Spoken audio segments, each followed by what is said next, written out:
The Lord be with you, and a warm welcome to you from all of us here at Powerscourt with Kilbride.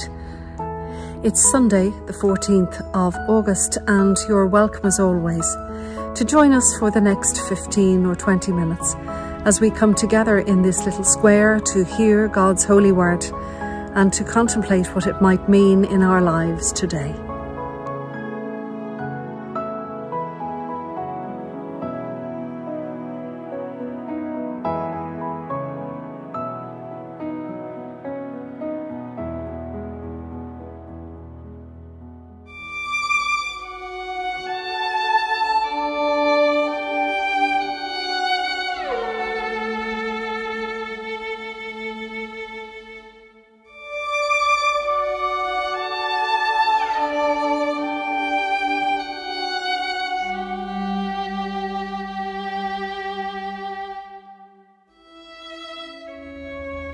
But first, as we come into the presence of God, let's pause for just a moment to leave our busy lives outside the door and to acknowledge God's presence with us now.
I have come to bring fire on the earth, and how I wish it were already kindled. But I have a baptism to undergo, and what constraint I am under until it is completed. Do you think I came to bring peace on earth? No, I tell you, but division. From now on there will be 5 in one family divided against each other, 3 against 2, and 2 against 3. They will be divided, father against son, and son against father, mother against daughter, and daughter against mother, mother-in-law against daughter-in-law, and daughter-in-law against mother-in-law.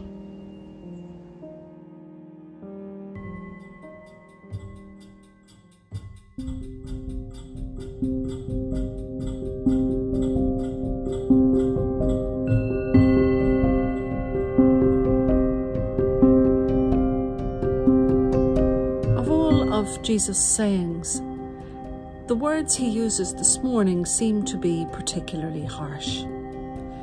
I didn't come to bring peace, he says, but fire. We would hope that is the fire of the Holy Spirit, and basically continues to say that I have come to turn relationships in on each other within families. What might this mean and why?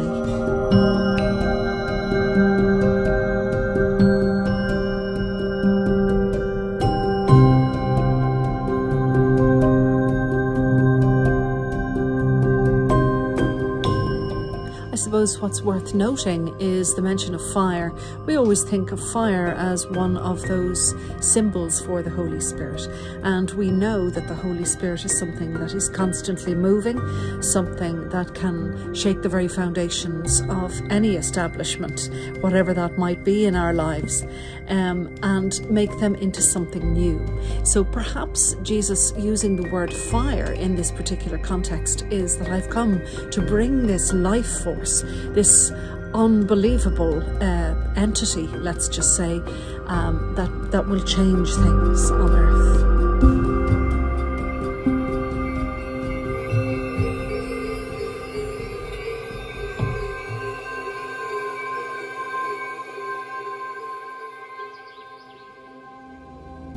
With regard to human relationships, if we take our reference from the Old Testament, we will see that the very early followers of God, God's people, the Israelites, think of them in slavery in Egypt, think of them in the wilderness, think of how their lives were completely turned upside down.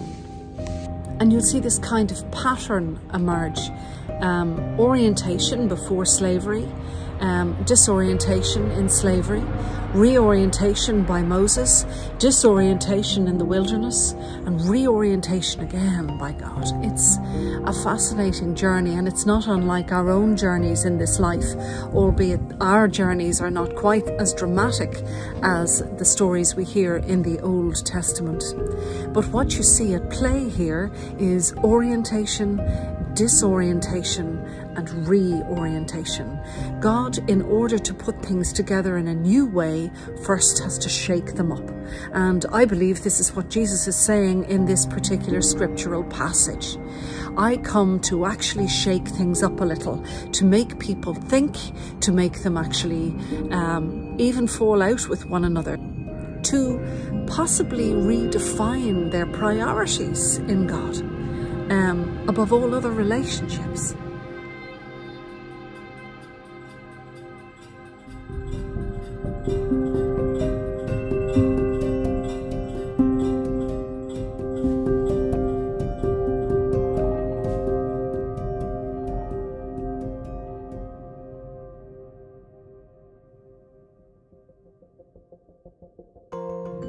Last week, I briefly mentioned certainty equaling cruelty.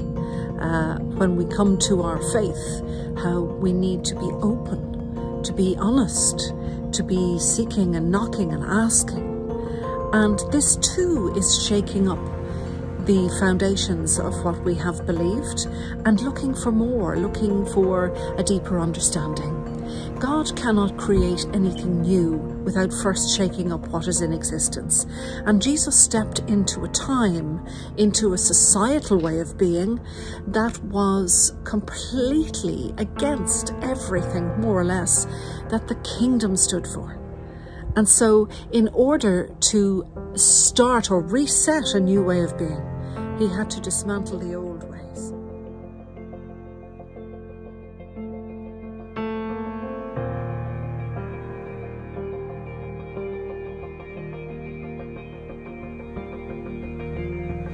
We can often be mistaken, or at least the world can, in thinking that Christianity is conservative.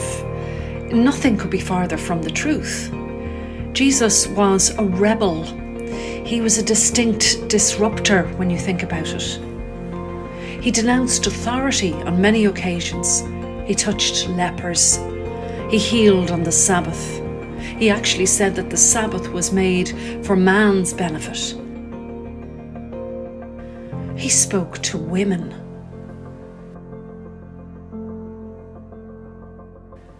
He overturned the money tables in the temple. He ate with sinners and people of dubious reputation. He didn't ritually wash his hands before eating. He had a commitment to non-violence. And he forgave people's sins. And by doing this, he bypassed the temple sacrifices. He said that love transcends all law.